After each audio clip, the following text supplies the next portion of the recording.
Right, let's try this one more time. Oi, oi, it's your boy, the Jamal Hill of being quite ill, Jack Slack. It's the Jack Slack podcast, and we're coming at you on Tuesday. I tried to record on Monday, but I opened my mouth and nothing came out. I've been a little bit sick. Nothing to worry about. Nothing particularly interesting. I think it's just a nasty cold or something. Not the Rona, though I have lost my sense of smell. I was watching RRR last night after being told by my dad for months to watch this film. Every time I'm on the phone to him, he's going, and he's got this stick and he's beating off loads of them. And I was like, I'm watching RRR. I might have a curry as well to cheer myself up. And the curry arrived and I realised that I couldn't smell anything. So, just not a fun place to be. But we had some fights at the weekend, and they were, well, I suppose it depends on your opinion. I feel like this is one of those episodes where I'm going to get lots of people in the comments going, oh my God, Jack's so negative. Wow. Because it had a 100% finish rate, which is good, generally. You know, if you want to watch fights, and you probably want to watch people get knocked out or submitted, and therefore a 100% finishing rate, quite good. Problem is that there's, I call it the Bellator fallacy. I call it the Bellator fallacy since now. Finishes don't always tell you that it was a good fight or that they were good fighters fighting or that anything interesting or good happened. And the other thing is that finishes aren't merciful, because you're not just getting less. You're not just getting an exciting finish and then less of a fight. They have to fill that time because the main card takes over from the prelims on the main channel of ESPN or whatever it is, ESPN's channel, at a set time. No other sport has this issue where the game is regularly stopped early. They have a set amount of time that the game takes up. So the UFC, rather than doing the sensible thing that would be more entertaining for the fans and educate the fans and bring more people in, which would be show something from the archives. They own all of the Pride archives. They own all of the UFC archives. They could have a system where a fucking AI finds the perfect length match to plug the gap. But they don't. They just show the same ads and the same puff pieces for the same shit over and over again. Or kick it back to the table. That's a Bellator move too. They love doing that. Here's Josh Thompson to rant about the onion that he used to wear on his belt before he fought Nate Diaz. So yeah, it was a weird one. It was one of two events ever with every card. Sorry, two UFC cards ever with every fight being finished. But yeah, lots of it wasn't super impressive. We'll kick it off with the main event because Jamal Hill is doing good things for himself in that division. That division is awful, but he's doing good things. He scores the knockout over Thiago Santos in the fourth round. This was interesting. Thiago Santos came out and he was throwing the low kicks like usual, but then he immediately, but after about 3 low kicks, he started wrestling. And it became apparent that was the game plan he wanted to get. He wanted to get Hill off his feet. One of the reasons that I think that this era of Thiago Santos' career is going to be so hard to get back on track, post ACL blowing, is that he used to be a terrifyingly scary athlete. And now he's still a big, strong dude, but he's not quite as explosive on the feet as he used to be. He's had a knock to his confidence, and he doesn't have much of a technical base to fall back on. And it's, this is the thing about fighting. You can get really far without having very sound technical abilities in a lot of areas. You can be doing weird shit, and just by being very fast, very explosive, very powerful, and doing weird shit on his own is enough to throw people off who are even much better technically than you. The problem is that once you get older, typically, you're going to be at the losing end of the athletic attributes more and more in these matchups, and that's when technique can sort of help you out. An interesting one I think of sometimes, and he didn't have a great late career, but Antonio Rodrigo Nogueira. And in terms of age, he wasn't actually that old. He'd been in the fight game a long old time, so he was sort of a prematurely old man. But he was always sort of slow on the feet, but he really got a lot slower and a lot more hittable, and he couldn't rely on his iron jaw anymore. And his sort of later UFC run, you saw him going to the fence and using a single underhook pin and trying to take people down from there, or he'd break from the clinch and throw a big right hand or a big elbow. The second fight against Mir, he ends up getting submitted, but I thought that was a really good showing for what he was trying to do. He tried it against Verdum, but Verdum was sort of entering his zenith. And who else did he do it against? It was a couple of guys. It was only a short period. But the second Mir fight's a really good example, because Mir had done sort of like running left straight, right uppercut, left straight combinations on him in the first fight. And Nog just put him to the fence and used his strength to get clinches, and then broke from the clinches and landed right hands without having to have good head movement, good setups, speed, any of those things. He just kept Mir corralled against the fence by using a bit of old man strength and then breaking to throw the big punches, which was really interesting because he'd spent his whole career like training with the Cuban boxing team and stuff, trying to get quicker, trying to land punches, and he couldn't hit people for love nor money. And then as soon as he starts pinning people to the fence with his wrestling and then breaking away, he can hit them. But because he had sort of a technical understanding of a lot of areas, Big Nog could do that. Whereas Thiago Santos, I feel there's some specific instances that I'm talking about, and this is going to be... I'll get into it, okay? So he gets the takedowns in the third round. And Jamal Hill, he popped up a couple of times in the second and the third. But in the third round, he went to the turtle twice. And Thiago Santos moved onto him in the turtle, covered his back basically. And instead of controlling him there, he jumped up Jamal Hill's body as if he was leapfrogging over him to try and grab his neck and get the choke. If you're familiar with any grappling, or if you've even seen any MMA fights, that has never worked. Or I say that, but I read a stats analysis of all UFC submission finishes by type, and it turns out there's been 8 bulldog chokes, so it comes in at about 0.7%, so it's almost in the 1% territory. But yeah, it was crazy to watch that, because he got what he wanted. He got the takedown to the turtle, and then instead of covering the hips and keeping his weight on Jamal Hill, which would have made it hard for Jamal Hill to get back up and would have allowed him to land some punches, and he'd have been working for a wrist or something like that, or he'd been working to pull him off his base. You've seen Khabib, you've seen Islam Makhachev, you've seen hundreds of people do it. And I'm not saying you have to be Khabib or Islam Makhachev, but it's a very advantageous position, and he used none of the advantages of it. He just jumped straight over his guy, tried to strangle him from a position where he couldn't, and then Hill easily stood up. It was really weird to watch. So that's one area where I'm saying he doesn't have a technical base to fall back on. But another example would be just his striking. When he because he's always had huge power in his hands, but he relies heavily on spazzing out. So if you saw his fight with Jack Hermansson was doing great, outworking him, and then Thiago Santos just takes a big breath, gulps, bites down on his mouthpiece, and runs in swinging like crazy and knocks Hermansson down and gets the finish. But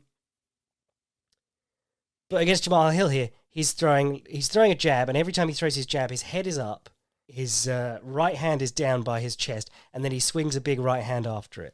And it's just terrible. It's so wide and open and vulnerable when Jamal Hill has been catching people with check hooks and things coming in. And there were a lot of instances in this fight where you got to see Santos' complete misunderstanding of defense as well. He'll pull his head right back away from Jamal Hill at the first sign of a punch or even a feint, like Michael Chandler. And then he leans his head way off to his right and starts running across the octagon in that direction. And Michael Bisping goes, "Nice head movement from Thiago Santos." I'm going, no, it wasn't. It was awful. But he did that loads, just really big swaying head movements and then trying to sort of run away. And that's the thing, he has no comfort under fire, despite being a guy where, until very recently, it was, if you get into a trade with this guy, you might die. Now he's on the opposite end of the athletic matchup. He's not the super athlete in the exchange anymore.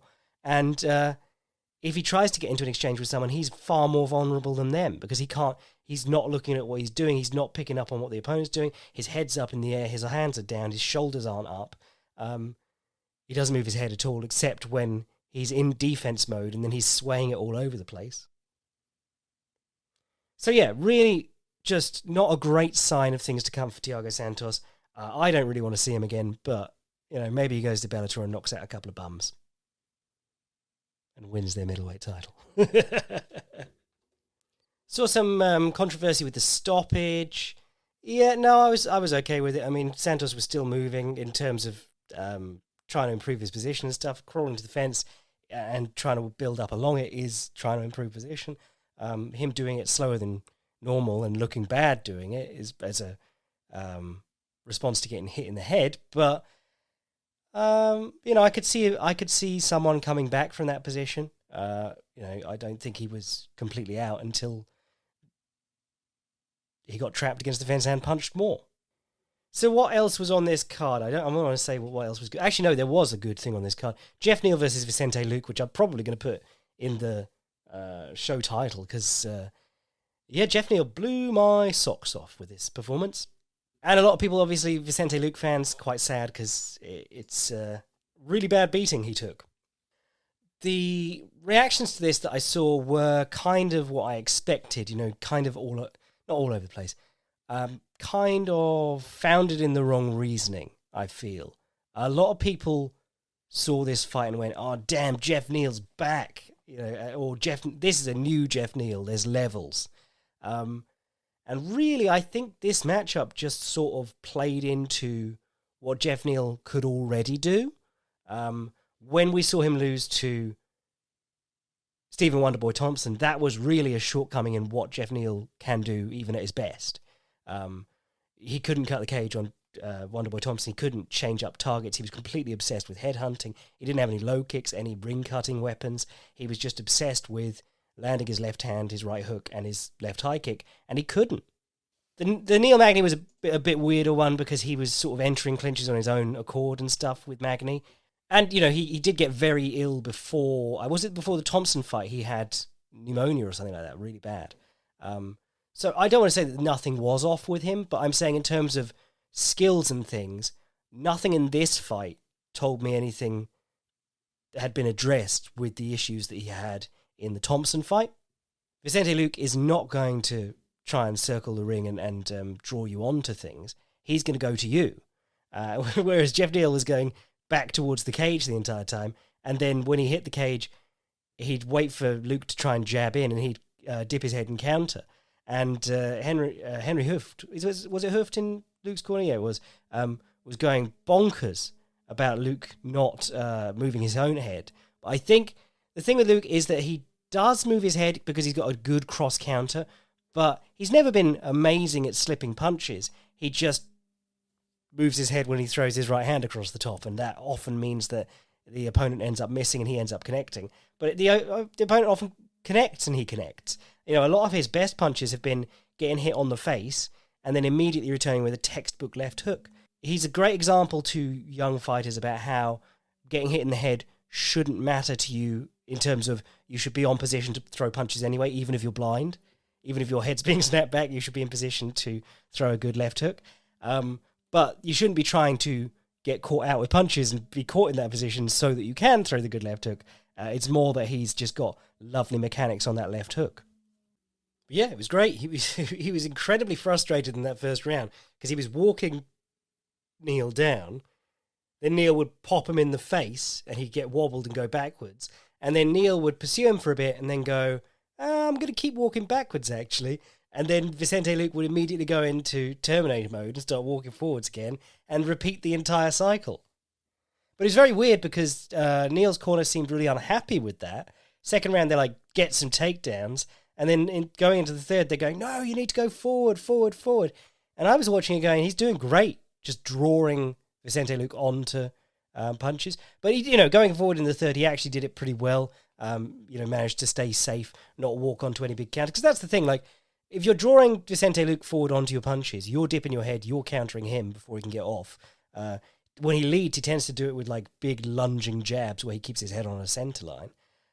But if you go to him and you're punching him up and, you're smashing him, what he's going to do is cover up and then swat you with a left hook or an overhand. And he did that to Stephen Thompson 5 or 6 times, actually way more than that. Stephen Thompson kept getting him in a position where he thought he was going to get some good damage in or get a stoppage. And then he'd get swatted and stumble and be like, whoa, no, better get back to being Wonder Boy and dancing around the ring. Wonder Boy versus Luke, this is, not Wonder Boy versus Neal. So in terms of performances, I thought great performance from Geoff Neal. In terms of improving, don't think I've seen anything new from him. Still just the same three weapons: left straight, right hook, left kick. And it was very rarely anything but the head too. He opened this fight with a left straight to the chest and a left body kick. And I went, hold up. It's new Geoff Neal 2.0. And then he didn't hit the body for the rest of the fight. Or throw a leg kick or anything. One thing that I found absolutely hilarious, it had me creasing up. And I was watching replay after replay of this. But he has Luke in trouble in the third round. He chases him to the fence and he throws a left uppercut. And it turns out 8 consecutive left uppercuts, which is fine. But his right hand's out to his side like he's thumbing a ride. It's just hanging in the air. It's not where you would expect it to be if you were just swinging with one hand. It's not behind Luke's head. It's not up in God knows it's not up in a guard. But it was so funny to me because it wasn't even the position that you would have it in if you were just swinging hard with one hand. It just seems so unnatural that it's hanging out to the side. But good for Geoff Neal. I'm really glad for him. He's got a really interesting story. He works hard. He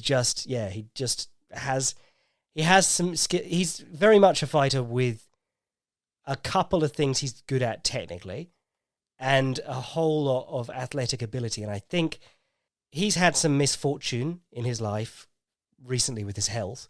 I hope that he's been working hard on some technical stuff. I mean, the takedowns were good in this fight when he went to them. But because I can see, just like Thiago Santos, he's going to have some real trouble when he starts slowing down. And that could be slowing down due to age. That could be slowing down due to injury. I always think of those collection of clips of Cain Velasquez doing bunny hops before his fights.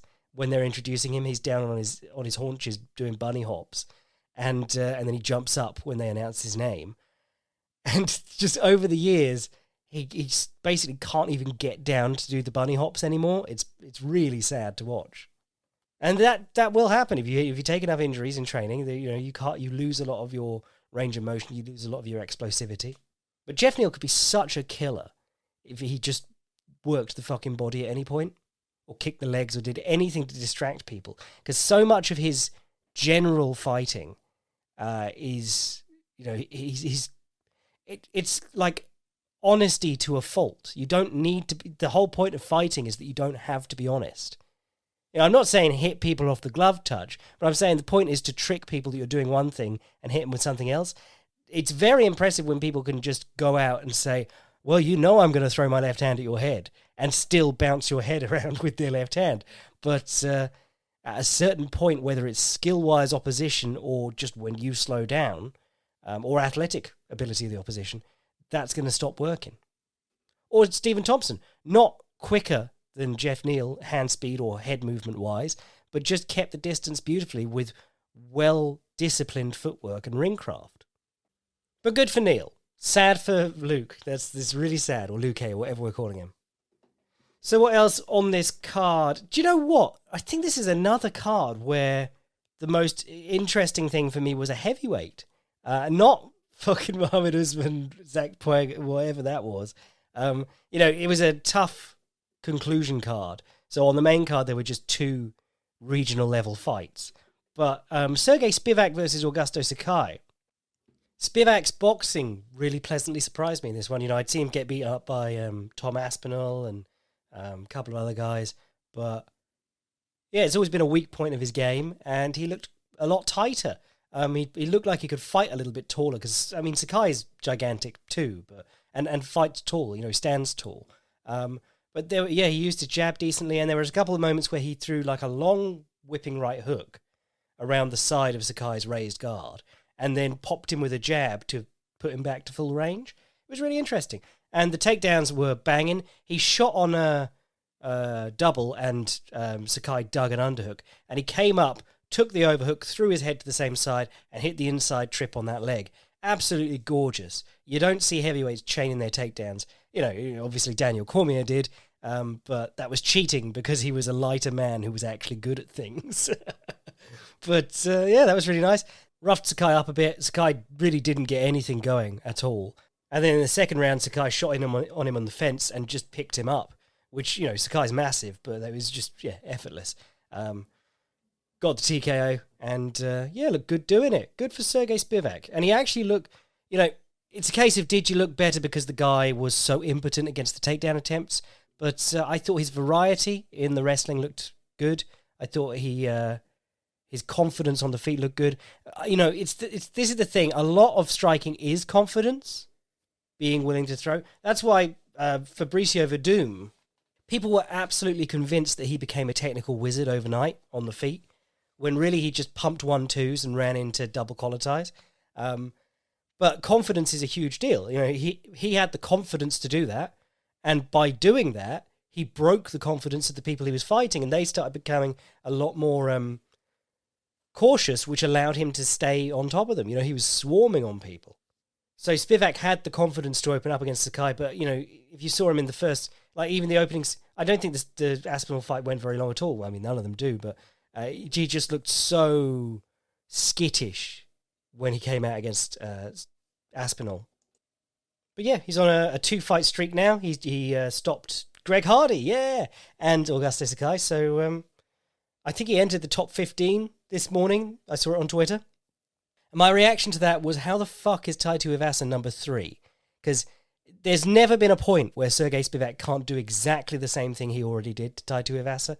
Hold him down with a scarf hold for 3 rounds. Oh, no, he finished Tuivasa in the second round. Wow. But yeah, he just held him down with a scarf hold for however long he wanted to. Tuivasa was absolutely hopeless against him. And I just can't help. Anytime Spivak fights, there was a guy on Reddit, massive weeb, respect to you. I love Pride, I love Dream, I love Rising, be into all that stuff. But he was so delusional. This was when Rampage versus Fedor was announced. He was convinced it was going to be an absolute banger. He said, it's better than 90% of it's better than 50% of UFC main events already. And Spivak was headlining that weekend, and he was like, and either of these guys could beat Sergey Spivak. And, when someone says that, there's this whole... People who fall for fight nostalgia, I wonder if they just don't watch fights, or you leave it for 10 years and then you go, I love Fedor, he's fighting Rampage this weekend, I'll watch that. Because if you've seen them fight in the last 10 years, you know how badly they've declined. Everyone knew that Rampage was in terrible shape. But anyway, yes, point is, Sergey Spivak would have killed either of them at that time, and he'd kill them now. Even if he isn't as pretty as Fedor was in his prime. So then you had your tough trash. There's a lot of tough trash on this card. You had Muhammad Usman versus Zach Puerga. You had your Juliana Miller versus Brogan Walker. And then you also had previous tough winner Brian Battle. Yeah, Miller versus Brogan Walker was okay. I mean, good grappler in Miller, or seemed like a good grappler. Got top position and beat her up quite a lot. Muhammad Usman versus Zach Puerga was funny because someone said to me on Twitter, Muhammad Usman worked out the dip jab much faster than Amanda Nunes did. But I tell you what, I liked Zach Puerga's... some of his striking was quite cool, but I really liked that Superman jab he hit him with. I was just watching GSP versus BJ Penn and GSP versus Michael Bisping the other day, and I said it when GSP came back against Bisping, but man, missed that. There's only been one person ever, basically, that's done that well, and it was GSP. So it was cool to see Puerga land one. He then tried it again and got clipped with a counter jab of Usman's own. I don't know anything about this season of Tough. I don't know how good or bad these two were in comparison to the competition. I don't know how bad the competition was. I just know that Maurice Green was like a standout from a season of Tough. So I know it's generally not that good, as in heavyweight. I mean, Ryan Hall was on Tough, and he is actually good. So, but yeah, Puerga was giving him a good bit of trouble in the first round, and then Usman just timed a jab. It was a jab coming out, parried it, whipped in a left hook. Didn't even look like it had a lot on it. Just caught Puerga with his hand down. Because I did notice, Puerga, while his striking was interesting and he was doing interesting things with it, it did still have that Thiago Santos raw athlete form where when you jab, your right hand's in the middle of your chest. When you throw your right hand, your left hand's in the middle of your chest. Very little defensive consideration, and defense tends to be like taking the punch well or ducking your head after you throw. But welcome aboard, Muhammad Usman. When does the USADA testing start? Oh my god, it's so fun.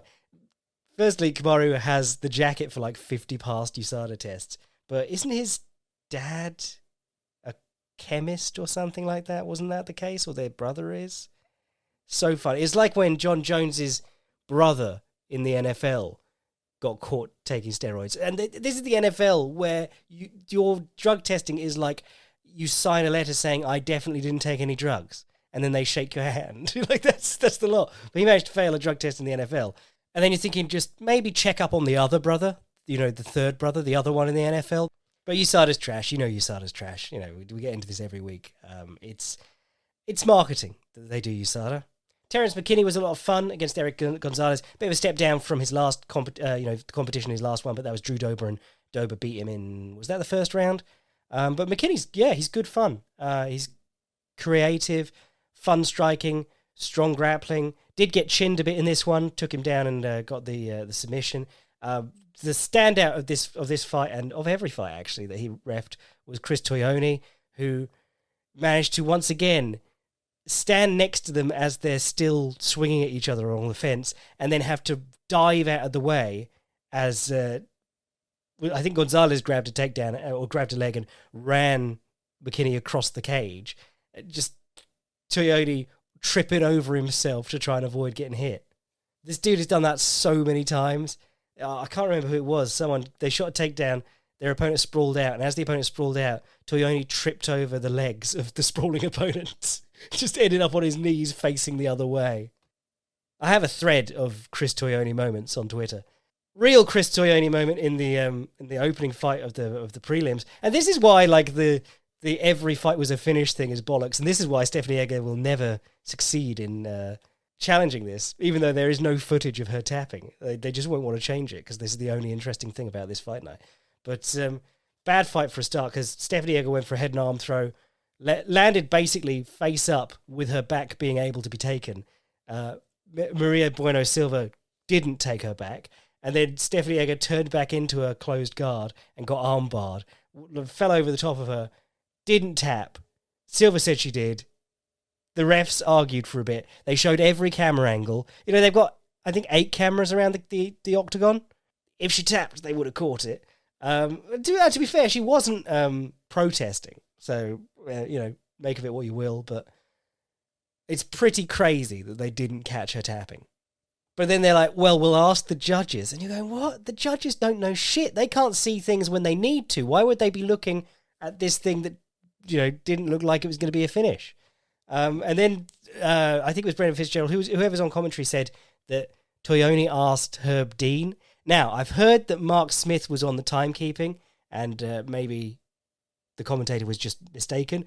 But if he asked Herb Dean was literally recording a cameo at the start of this fight, which is then immediately put that up on Twitter. Just so funny. That's like the moment something goes wrong, you realise how clownish everything is and how everyone's just sort of working on their best guess of what procedure is. Where was Mark Ratner? I think I saw him sat at ringside. He's paid millions of dollars a year to do fucking nothing. He should have told us what the proper procedure was. Corey McKenna versus Miranda Granger was pretty bad. I don't know how Miranda Granger's won fights in the UFC. Brian Battle head kicked Takashi Sato, which was cool, but Sato's not particularly good.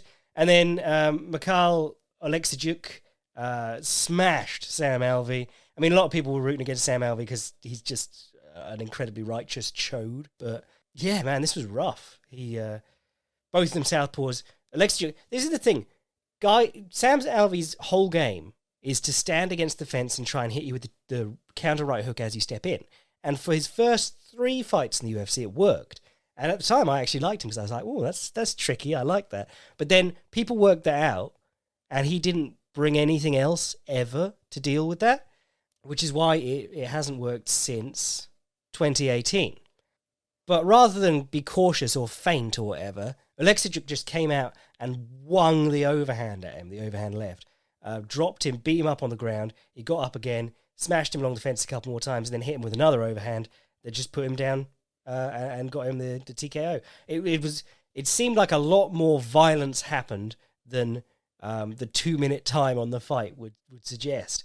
But, man, yeah, he took an ass kicking. And, you know, I would have said that I knew because he had 9 previous losses, but I really knew, or 8 previous losses in a row, whatever it is, I really knew when I saw Sam Alvey had brought all his kids to the fight.